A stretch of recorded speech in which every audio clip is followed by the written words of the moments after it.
Mes cheveux ne ressemblent à rien. Mon t-shirt ressemble à rien. Je ressemble à rien. Et on s'en fout.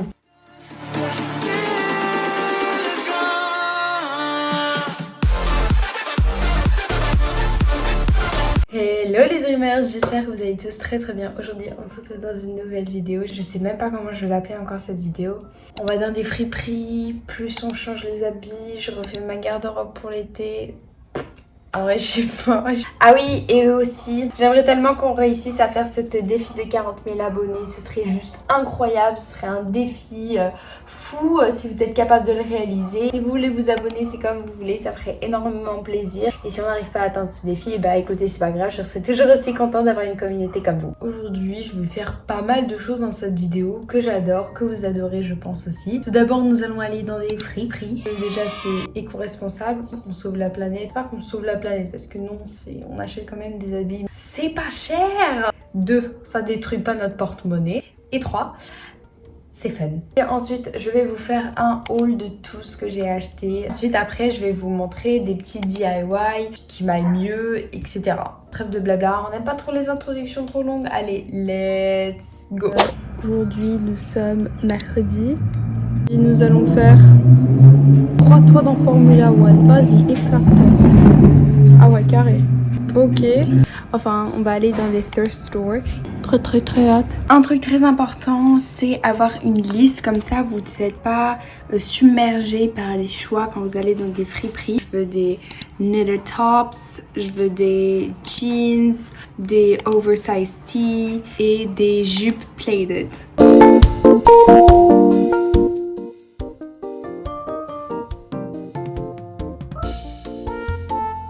Alors, c'est très compliqué de trouver. Pas mal, mais je suis plutôt sur des shorts.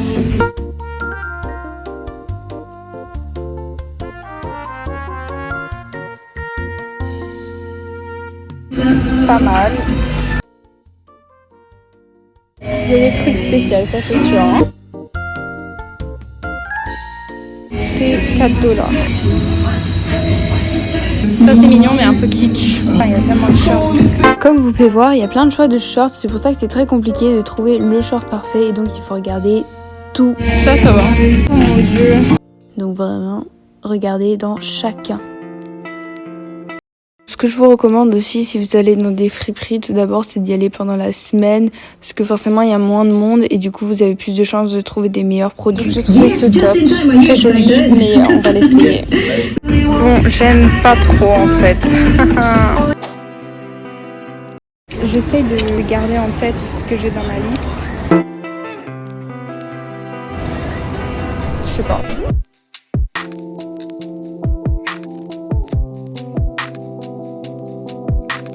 Je sais que c'est assez compliqué. Non, il est tout simple. Faut vraiment chercher un truc qui vous genre. C'est original. Franchement, faut pas abandonner hein, parce que je sais que c'est très difficile quand on voit rien en plus. C'est moche. C'est un peu hors du commun. En fait, tu te demandes des fois pourquoi les gens ils ont acheté ça. Ouh. Ah ça j'aime bien, ça j'aime bien, ça j'aime bien.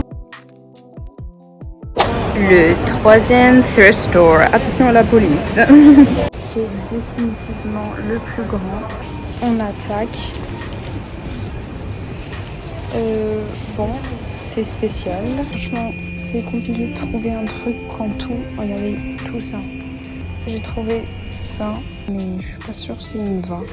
J'ai peur qu'il soit trop petit. Bon, on verra.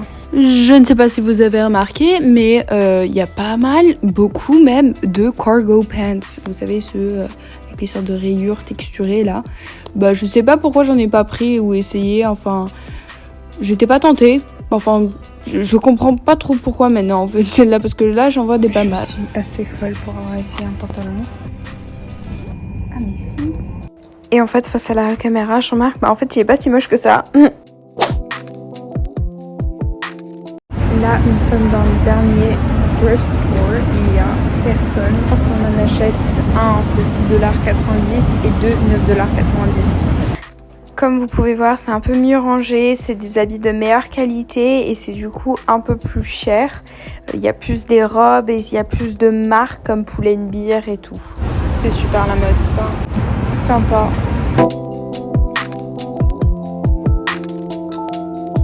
Enfin, il n'y a jamais de place. Déjà, il y a des trucs un peu plus à la mode. Il y a des trucs de chez des marques, tu vois, Cotton On, les trucs que je connais. Et les cintres, ils sont tellement gros. Une autre astuce, c'est pousser et mettre tout sur le côté. J'aime bien faire ça, comme ça je peux bien tout voir. C'est différent, mais non.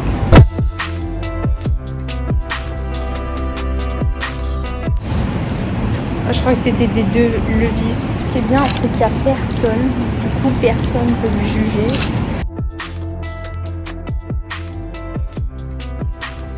C'est super à la mode, ça. Est-ce que je la porterai? Non. C'est pas mal, hein. J'aime beaucoup.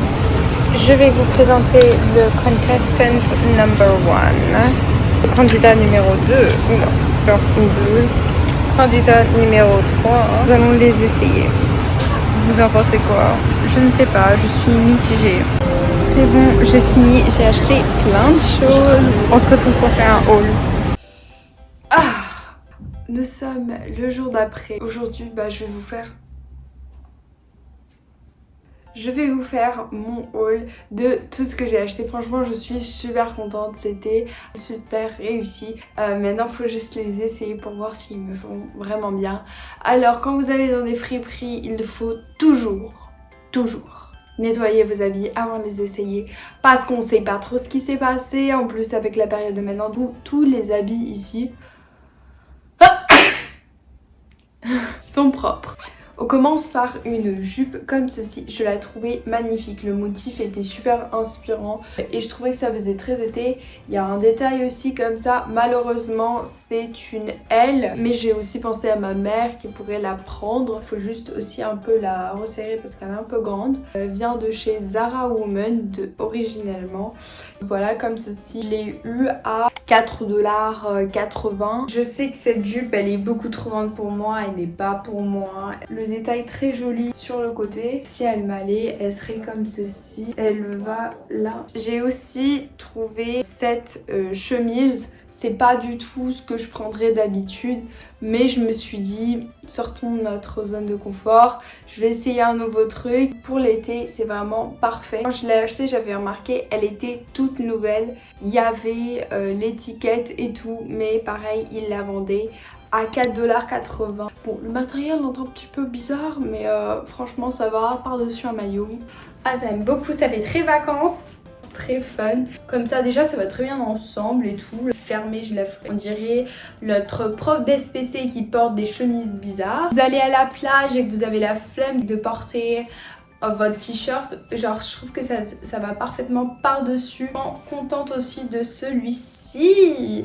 J'ai trouvé 2 articles. Cette jupe que j'ai aussi altérée dans un thrift lab que je vais vous montrer, qui vient de base de chez H&M, mais elle était trop grande, donc voilà. Et celle-ci je l'ai eu pour 4 $, comme ceci, avec des boutons dans le devant. J'aime beaucoup, écoutez. On commence avec le premier article qui est cette jupe. Elle est trop grande, pas mal d'espace. Et du coup, pour faire ça, il y a une technique. Votre jupe et le mettre à l'envers. Vous allez aller prendre des pins comme ça, à partir de là où vous voulez. Pour pas trop tout mettre sur un côté, vous allez essayer de faire un peu moite-moite. Et vous allez mettre là où vous voulez. Et faites là où il y a la ligne aussi.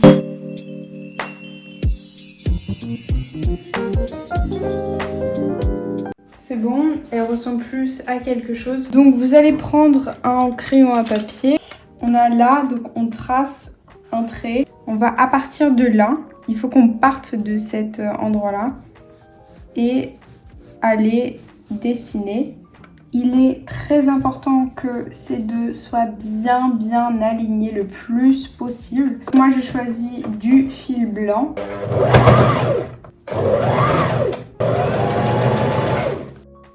J'ai fini de coudre. Je pense que c'est mieux de commencer de ce côté. Donc vous commencez directement de l'endroit où il y a votre ligne.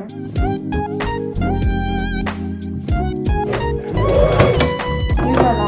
Et voilà, ce que j'aime bien c'est que en fait ça se voit pas qu'on l'a fait. Si vous l'avez bien réussi. Du coup, si vous voulez à l'intérieur, vous pouvez soit le couper, soit le laisser. Je sais qu'il y a ce petit bout là, mais franchement c'est pas très dérangeant. Je suis tombée amoureuse d'un t-shirt comme ceci, vintage. J'en cherchais un t-shirt vintage, oversize, et il est juste magnifique. Genre j'aime trop le vibes et tout. C'était pour 5$, donc c'est l'article le plus cher que j'ai payé. Ça c'est mon favori, je l'adore. Personne l'aura, il est unique, vraiment trop content. Il donne cet effet un peu Vans, ça bouge. J'ai acheté ces jeans. Donc je vais vous montrer après le haul comment je les ai altérés pour qu'ils m'aillent mieux. Ils sont comme ceci, ça a l'air un peu bizarre, pas très stylé. Ils sont en dessous du nombril. Et ça c'était 5$. Nous avons ce jean, je le trouve super, sauf qu'il est un peu grand. J'aimerais qu'il reste assez haut. On va aller faire la même technique. Vous allez prendre ce jean et le retourner. Et prendre juste, que je vais juste faire un trait avec un marqueur là. Et voilà. Et on va faire exactement la même chose. Donc, voici le low rise jean. Je ne sais pas si j'ai trop la confiance de porter comme ça, montrer mon nombril et tout. Mais franchement j'aime bien la coupe et tout. Ensuite on continue au dernier thrift store. J'aimerais tellement qu'ils m'aillent. Ils sont pas bons. Ils sont le moisi par contre. Même après l'avoir lavé. Et ils sont taille haute. Ce que j'aime beaucoup c'est leur patte d'éléphant. J'ai jamais eu de pantalon comme ça. Je vais trop laver, hein. Je te jure tu pues. Franchement je suis contente. Enfin ça gratte, il y a une étiquette derrière qui gratte et à l'intérieur il faut que je m'habitue, c'est pas le plus confortable. Et derrière j'adore. Pour une fois qu'un pantalon me va bien derrière. Dernier article, un petit trésor, c'est ce t-shirt Roxy comme ceci. C'est un t-shirt à manches longues Roxy, pareil, 4$. Pour ce t-shirt, franchement, très contente. Vous pourrez toujours le altérer. Voilà, si je veux couper, je peux laisser comme ça. J'adore le design Roxy et tout. What? C'est la fin de cette vidéo. En tout cas, je suis super contente que vous avez réussi à rester jusqu'à la fin. Ça me fait énormément plaisir, ça m'aide beaucoup pour ma chaîne YouTube parce que plus on passe de temps à regarder mes vidéos, plus je suis montrée à d'autres personnes. Bref, c'est YouTube quoi. Et ça me ferait énormément plaisir aussi si vous vous abonnez, likez cette vidéo, commentez ce que vous voulez. On passe tout de suite à la question du jour qui est de Karima et quelle était la réaction de tes parents quand tu as annoncé que tu voulais faire une chaîne YouTube? Ils étaient complètement ouverts, ok, pourquoi pas. Tu passes de l'autre côté, c'est toi qui vas créer les vidéos, tu vas comprendre, ce sera un nouveau hobby. Et tu vois le backstage de YouTube où tu vas pas tomber dans les arnaques, ça me permettrait de m'apprendre des leçons. Et mes réseaux sociaux, j'en ai très peu, c'est TikTok, c'est juste là. Si vous voulez vous abonner, comme vous voulez. Perso, je préfère que vous vous abonnez à mon YouTube. Vous pouvez faire les deux, ce serait encore mieux. Je me retrouve à jeudi prochain. J'espère qu'on atteindra ces 40 000 abonnés dans la semaine du 12 juillet. Si on n'y arrive pas, c'est pas grave. Je serai toujours heureuse parce que de toute manière, ça augmente. Et j'ai la chance d'avoir une communauté aussi incroyable que vous. Donc voilà. Adios!